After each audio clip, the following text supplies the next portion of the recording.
I'm going to show you how to fill down in Excel. So for instance, like you're doing days of the month and you want 1 through 30. You could certainly type in 1 through 30. But you can also, if you put in the 1, okay, you need a starting number. And then you are going to fill down as many as you want. So say I want to go here to 31, probably 32, so 31 days. I'm going to go fill, and I'm going to go series, okay? In columns, linear, and this is my step value is 1. Now you can change this, so if you wanted it to count by halves, you were doing shoe size or something, it'll do that.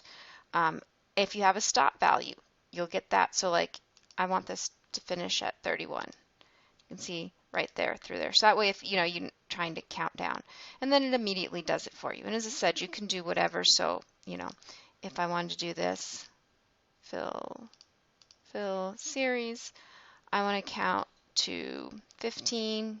Let's see, I want to go 1/2 15. So this is like shoe size, and you can see there it left those because it stopped. Even though I had it highlighted, it went down to 15. So hopefully this helps you if you need a bunch of numbers and you don't want to type them all in.